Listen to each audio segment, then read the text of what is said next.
Okay, let's continue with our lecture on mathematical methods. We were talking about the complex analysis. We have looked at the complex differentiation, and then what comes naturally is a complex integration. We have seen that the Cauchy-Riemann condition played an important role in the complex differentiation. It is also going to play an important role in the complex integration too. So in this lecture, we are going to cover integration of complex function. So complex integration essentially means that it is a contour integration or integration along a curve. We divide the curve into several parts and then follow the standard definition. Not very useful to integrate from the first principle. Then you develop several techniques by which you can do integration quickly. This is part of the course PH 3103 at ISAR Calcutta. Before going into contour integration, let's first see what are curves and contours. A curve is a continuous function xt and yt mapping into a complex plane. Z of t is equal to xt plus I yt parameterized by a real variable t in a closed interval from a to b. Parameter t has to be a monotonic variable, otherwise it cannot represent a curve. So a simple curve can be represented by this. You have a starting point at t is equal to a and then ending point at t is equal to b. Now let's look at the different type of curves. One of the important curve is what is called the simple curve. In a simple curves, two values of parameter doesn't really lead to the same value of function. That is, a curve is simple if z of t1 is not equal to z of t2 for t1 not equal to t2, except possibly at the end point of the interval, that is t is equal to a and t is equal to b. Now the earlier drawing which we have seen is a simple curve for any value of t.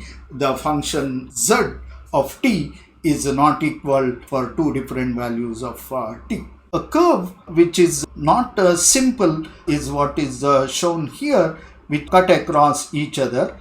At each of these points marked here, you can see that for different values of t, we have a same value of z of t. And another important concept here is a closed curve. A closed curve is which z of a is equal to z of b. That is, the ending point is exactly matching with the starting point. So you trace back to the same original point at the end of your parameter when e is equal to b. So you start with the t is equal to a, you go all around and come back to the same point when you have t is equal to b. Here also you can have a simple closed curve. In a complex analysis, a smooth curve is called the contour or the path. So that is the basic definition. The function z of t have to be smooth. So that is what represent a complex smooth curve or a contour or a path. So now we are ready for doing the complex integration. The complex integral of a function f of z along a contour c is given as follows. You have a contour. The curve is divided into several segments, and each point you refer as a z0, z1, z2 and zk. Each one is separated t0, t1, t2 etc. or the difference between the distance between these 2 points is referred as z0, z1 and zi and so on. Now you pick up a point in this interval suitably or probably a midpoint, and then you evaluate the function value f of z prime of 0, f of z prime of 1 and so on, and then the integral along this curve c f of z dz given as a limit delta z, and it is not necessary to take the equally separated point. If you have taken points to be equally separated, then you will have a same value. If they are not equally separated, then you can take the maximum value as a delta z, and that limit going to 0, some k is equal to 0 to n f of zk prime delta z is this limit exists, then you call the function f of z is an integrable on the curve. See, it is a standard way of doing the integration, like a Riemann integration one does on the real space. In this case, one has to recognize the direction along which the curve propagates, or the parameter maps along the curve. One can go in the positive direction or negative direction. Usually counterclock direction is taken as a positive direction and a clockwise direction as a negative direction. In a closed curve, in a positive direction or counterclockwise direction, the contour integration is given with this notation, f of z dz over the contour with the counterclockwise direction. In the opposite direction, you represent it with the arrow pointing in the opposite direction to show in which direction we are taking the contour integration. Now we have seen the definition.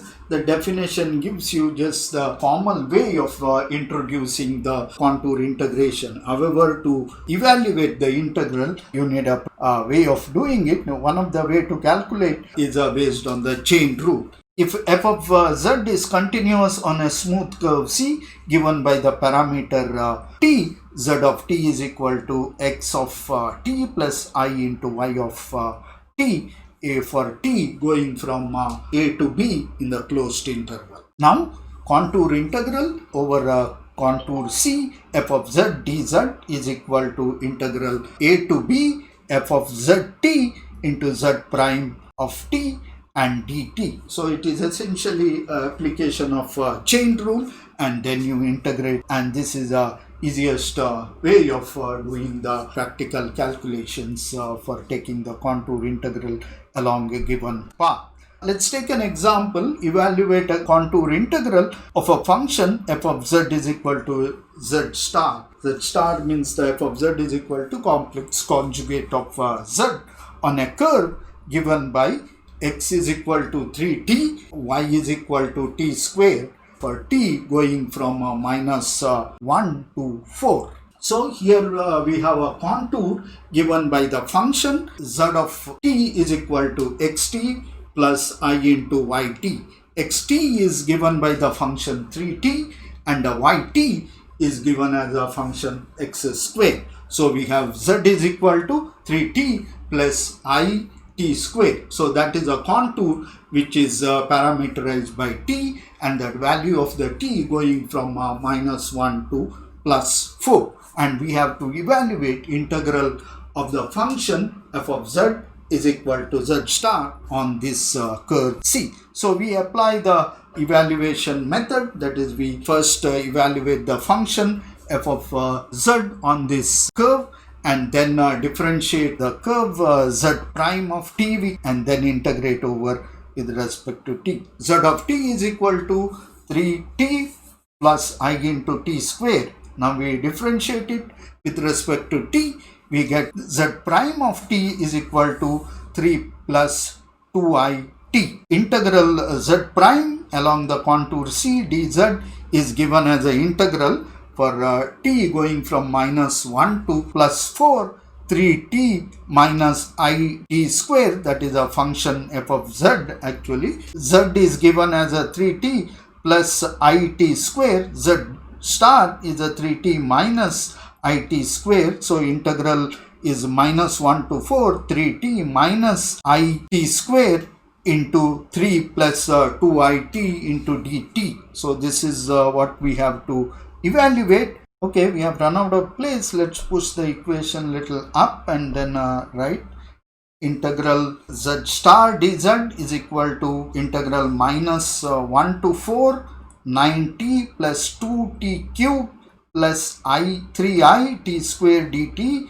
This we can further split into real and imaginary part, where real part is integral minus 1 to 4 9t plus 2t square dt, and imaginary part is integral minus 1 to 4 3t square. You can easily integrate this. The result, real part, is half t to the power 4 plus 9 by 2 t square evaluated at the boundary minus 1 and 4, and the imaginary part is t cube evaluated at minus 1 and 4. We get the result of 195 plus I into 65. This is the value of integral f of z is equal to z star along the curve x is equal to 3t and y is equal to t square in the interval minus 1 to plus 4. Let's continue with another example. So in this case, we evaluate the integral of a function in a closed contour f of z is equal to 1 by z dz, where the contour C is the unit circle given by x is equal to cos t, y is equal to sin t, where t goes from 0 to 2 pi. This is basically a unit circle. You have to evaluate the integral of a function f of z is equal to 1 by z. So let's continue with our method. We have z of t is equal to cos t plus I sin t. For simplicity, we could write it as a e to the power it, and z prime in this case is quite simple, I into e to the power it. Now let's evaluate this function. F of z of t is equal to 1 by zt, that is e power minus it. Now take the closed contour integral of 1 by z, that is 0 to 2 pi e to the power minus it into I into e to the power I dt. We get I into integral 0 to 2 pi dt, that is equal to 2 pi into I. Now the important point to notice here is that we are not demanding f of z to be analytic or differentiable. We already know that the 1 by z cannot be differentiable at z is equal to 0. So we have a point where function is not differentiable, but we can integrate along the contour from 0 to 2 pi. We do not have any difficulties, and the value which we get of the integral is 2 pi I.